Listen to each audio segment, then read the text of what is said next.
Exercice vraiment louable. Dieu lui dit, va à Morisha.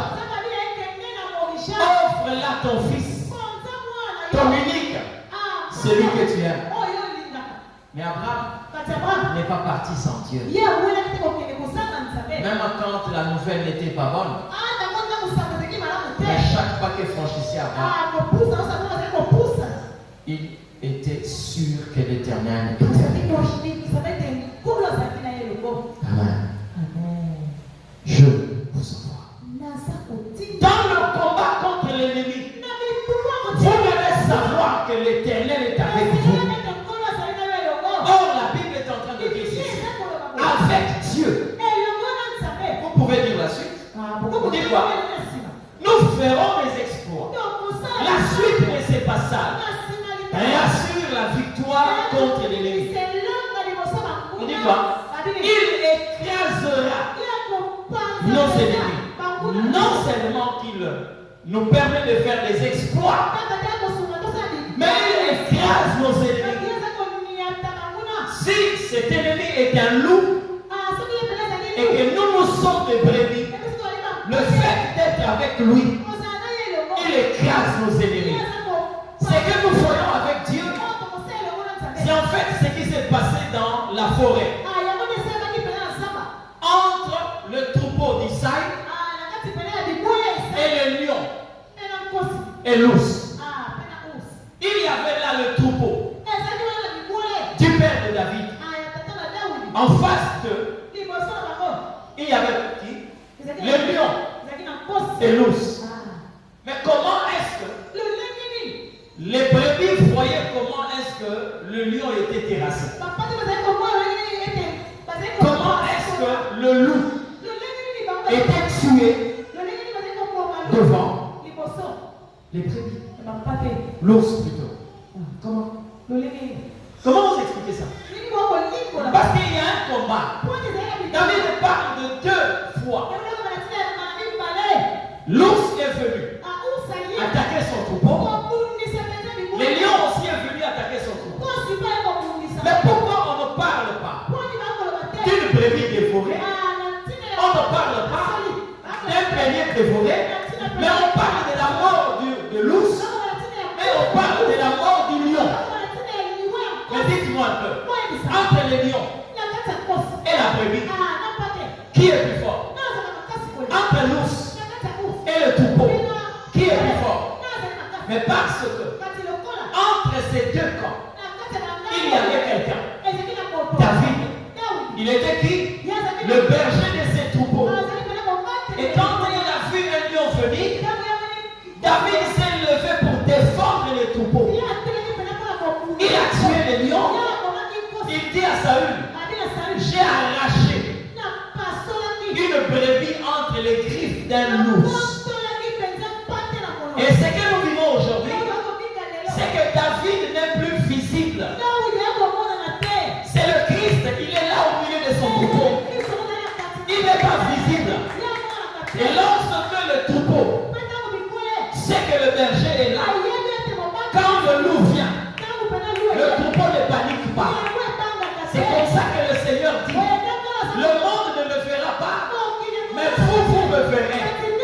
Si vous voyez le lion venir attaquer le troupeau, parce que le lion n'a pas vu David.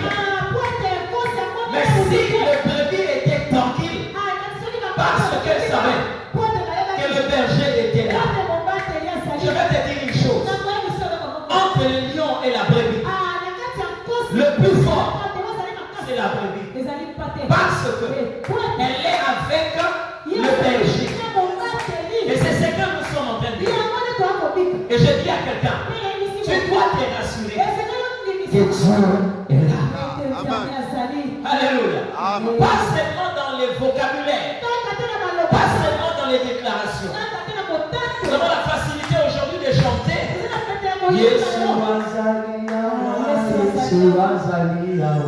Il ne faut pas seulement que ce soit des simples chants, mais il faut qu'il soit là. Rassure-toi qu'il est là. Amen. Rassure-toi. Et ce que j'aime avec Dieu, vous savez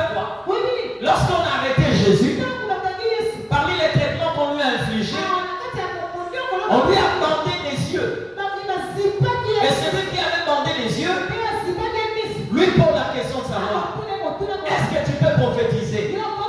Qui t'étape? Bien-aimé, tu peux porter les yeux d'une brebis, mais tu ne peux pas enlever de sa tête que le berger est là. Parce que la brebis n'a pas besoin seulement de voir, mais elle a premièrement besoin de croire. C'est le verbe croire qui donne l'opportunité à la brebis de voir. Alléluia. Je vous envoie. Bien-aimé, lorsque tu marches avec le Seigneur, le mot impossible est rayé de ta vie. Même si le combat de ta vie te donne par exemple d'être en face d'un fleuve, en face d'une mer, laisse-moi te dire, le fait que tu sois avec le berger, non seulement que le mot impossible ne trouve pas de place dans le royaume de Dieu, mais le mot impossible ne trouvera pas de place aussi dans ta vie. Je le dis souvent, il n'y a que deux mondes où vous ne pouvez pas trouver le mot impossible. Le premier monde, c'est en Dieu.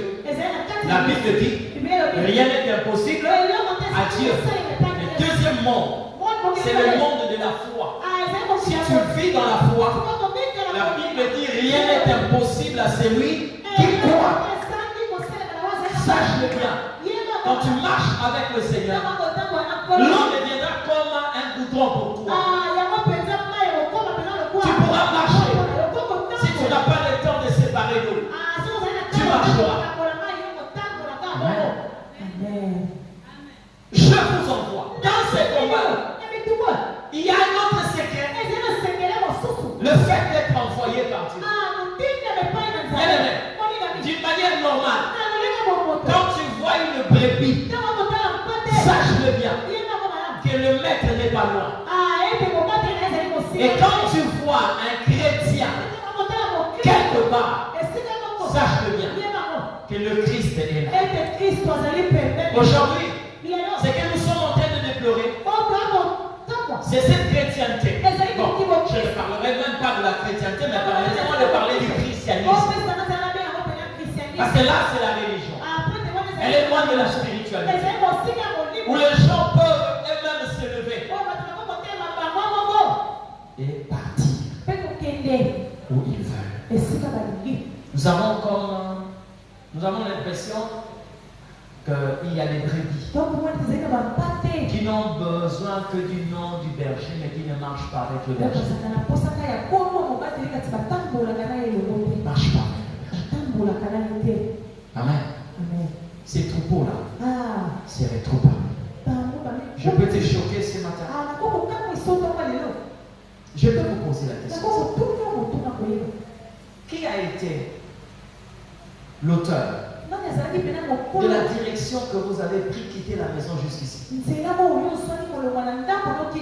que vous êtes sûr que c'est Dieu qui vous envoie? Ce n'est pas parce que vous êtes ici à l'église. Mais vous devez être sûr que la direction que vous avez empruntée, c'est l'Éternel Dieu qui vous a donné de prendre cette direction. Or, qu'est-ce que nous remarquons aujourd'hui? Aujourd'hui, nous avons quelquefois des rassemblements qui sont faits au nom de Dieu, mais dont le socle n'est autre que des raisons qui ne viennent pas du Seigneur. J'ai entendu une sœur dire, je préfère prier dans telle église.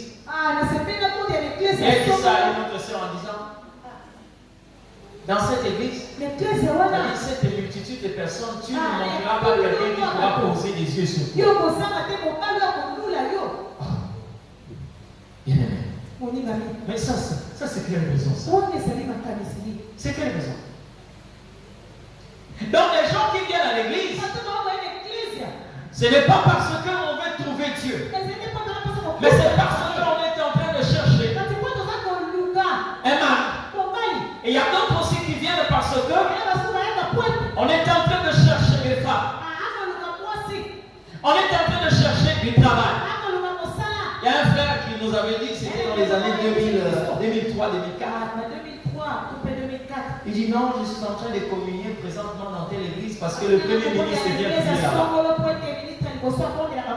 Nous avons la possibilité quelquefois de trouver qu'il faut du travail parce qu'on sait que non, il est un frère de telle église. Mais au-delà de ça, il y a des gens qui s'élèvent, qui partent à l'église, mais pour des raisons tribales. J'ai plusieurs témoignages. Amen. Des gens qui peuvent dire aux autres, toi tu pries. Il y a notre frère qui est une église.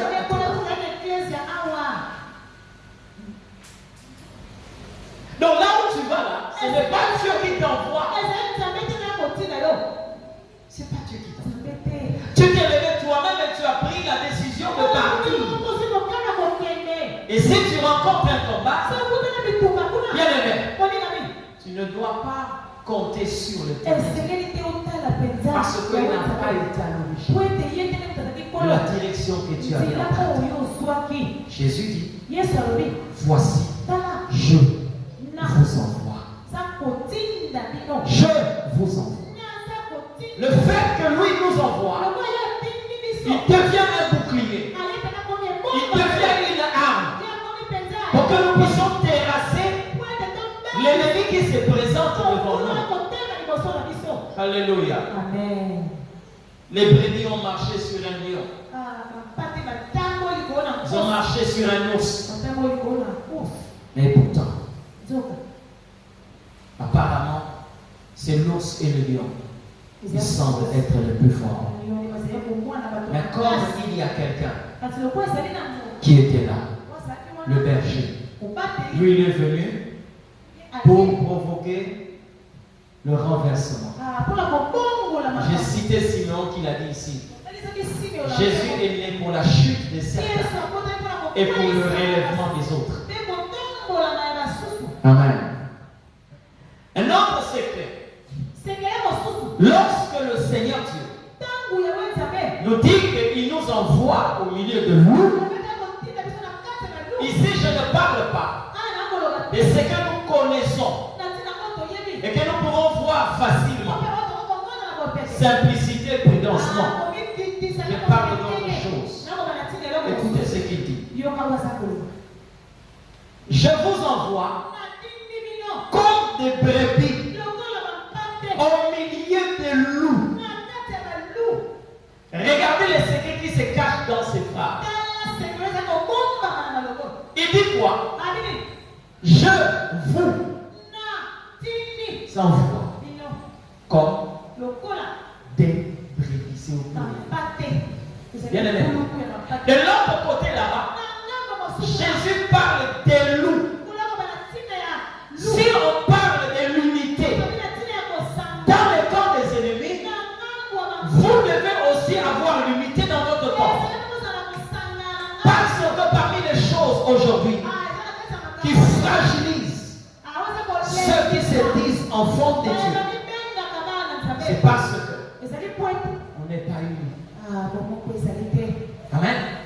Il n'a pas dit que je vous envoie comme une brebis au milieu de nous. Mais il dit comme des brebis. Le langage que le Seigneur utilise révèle la force qui se cache dans l'unité. Bien aimé dans le Seigneur. Vous savez quoi? On n'a pas besoin des hommes forts dans une nation. Mais on a besoin des hommes qui constituent une nation forte.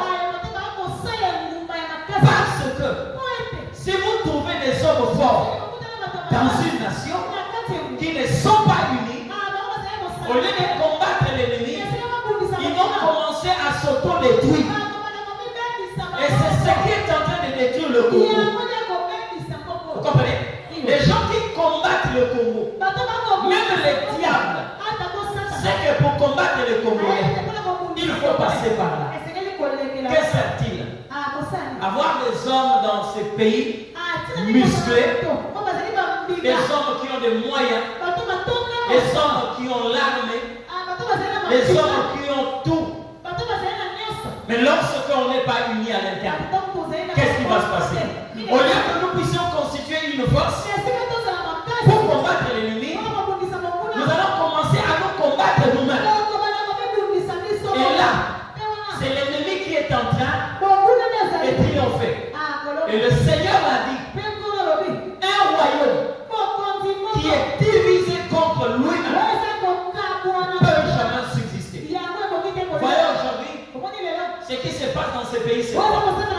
Nous avons oublié que nos ennemis, ce sont les Rwandais, les Ougandais, et voire même les multinationales. Ce qui se passe aujourd'hui, c'est que quand vous regardez quelqu'un, il est en train de vouloir savoir. Vous êtes du Katanga, vous êtes du Kassai, vous êtes du Bakongo, du Congo central, vous êtes de l'Équateur. Vous verrez des gens de l'interne à l'interne. Ils sont en train de se combattre. Le Kassaïen. Voilà. Le Bangala. Taraba Congo. Mais pourtant, ces peuples-là devaient normalement être unis. On a oublié notre véritable adversaire. Je vais ouvrir une parenthèse pour vous dire quelque chose.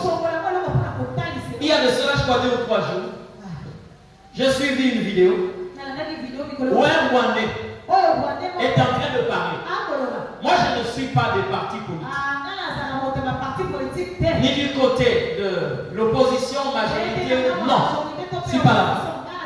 Mais en tant qu'homme de Dieu et en tant que patriote, je ne peux pas m'empêcher de donner un point de vue. J'entends ces Rwandais-là dire ceci. Si Félix Tshisekedi a un deuxième mandat, nous allons l'attaquer. D'accord? Nous allons l'attaquer. Les Rwandais vont l'attaquer. Mais j'ai vu aussi des personnes commenter. Dans quel sens? Il faut le chasser. Il faut le faire ceci. Mais on a oublié que le Rwanda ne viendra pas attaquer Tshisekedi. Mais le Rwanda viendra attaquer le Congo. Nous avons raison de taire nos différences et de faire face à ce peuple-là qui veut détruire la République démocratique du Congo. Tshisekedi, c'est une personne, mais le Congo, c'est une nation.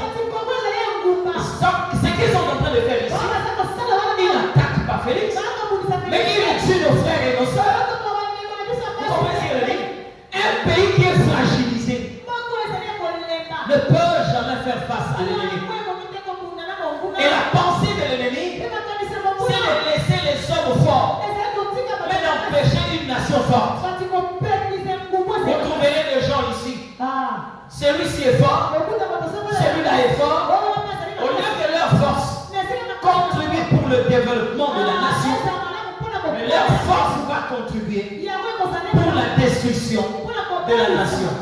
Excusez-moi, ce que je dis là n'engage que moi.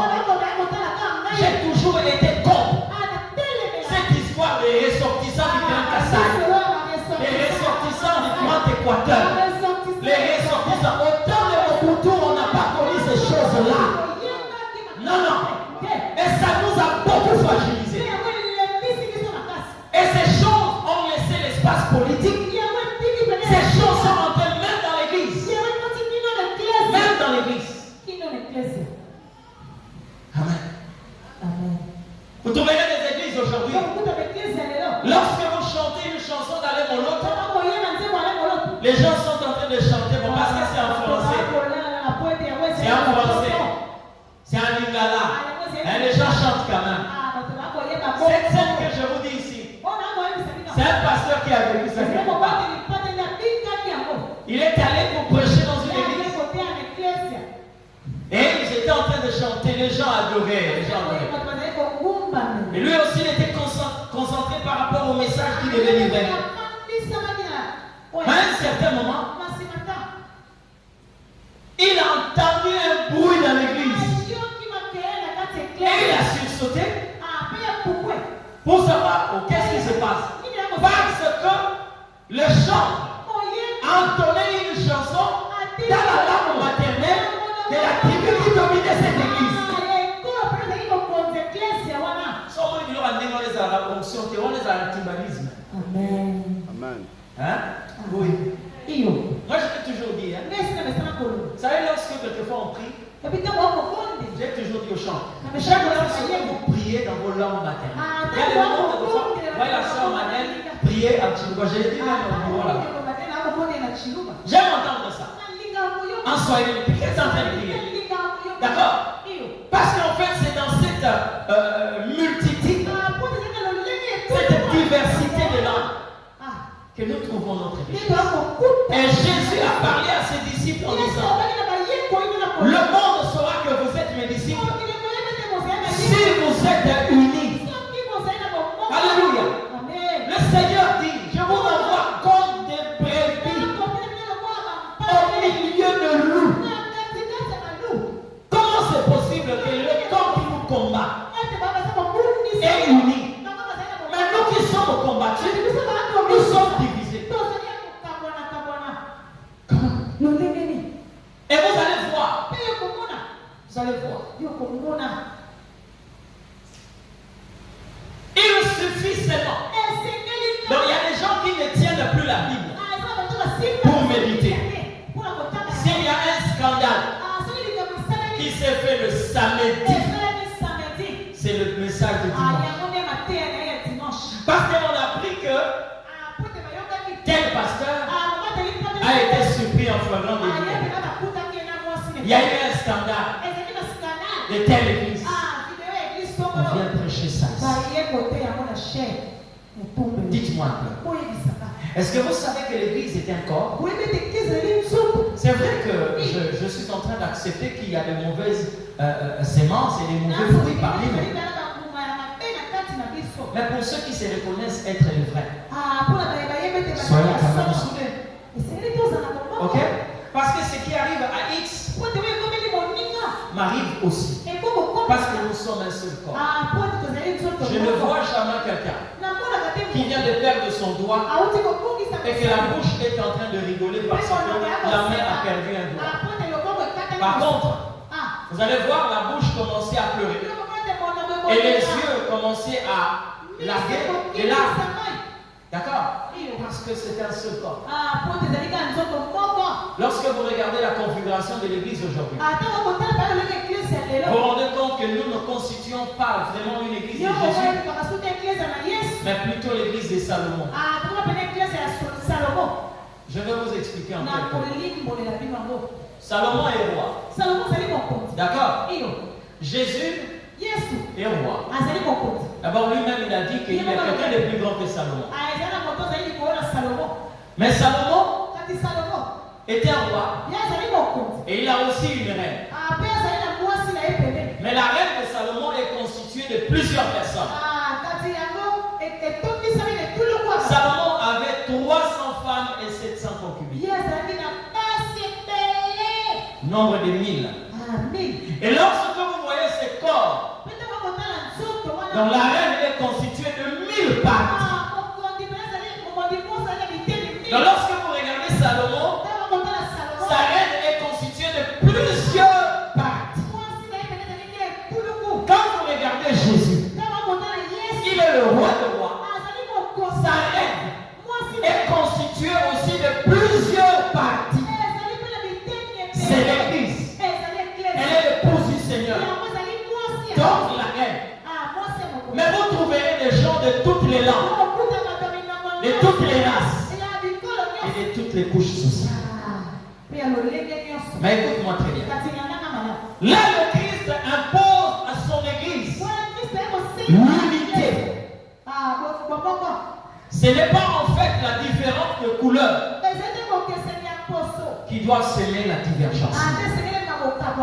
Malgré que celui-ci est chinois, moi je suis congolais, mais nous constituons un seul corps, c'est l'épouse. Mais qu'est-ce qui se passe?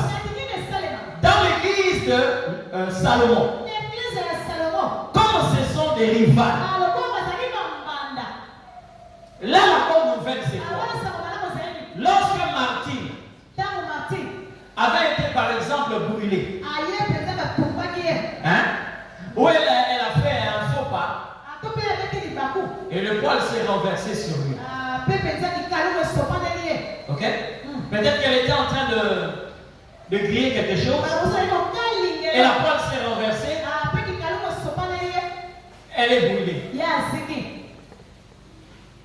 Parmi ceux qui sont là, ou celles qui sont là, je vous assure, le fait que Marguerite apprend que Bernadette s'est brûlée, elle peut même laisser son travail pour aller dire là-bas à Jeannette.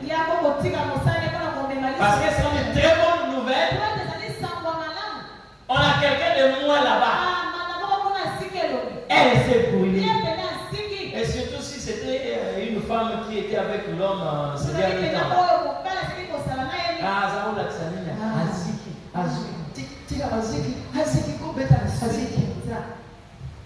C'est ça la bonne nouvelle. Parce qu'elles sont des rivales. C'est normal parce que c'est l'église de Salomon. Mais l'église de Jésus ne doit pas fonctionner de la sorte. Lorsque quelqu'un est surpris, les autres élèvent la voix vers Dieu pour implorer sa miséricorde. Amen. Les autres sont là pour consoler celle qui vient d'être touchée. Parce qu'elle constitue un secret. Malgré tout ce que Saül pouvait faire, mais regardez l'attitude de Samuel quand Dieu avait rejeté Saül. Si c'était aujourd'hui, certains allaient jubiler. Merci Seigneur.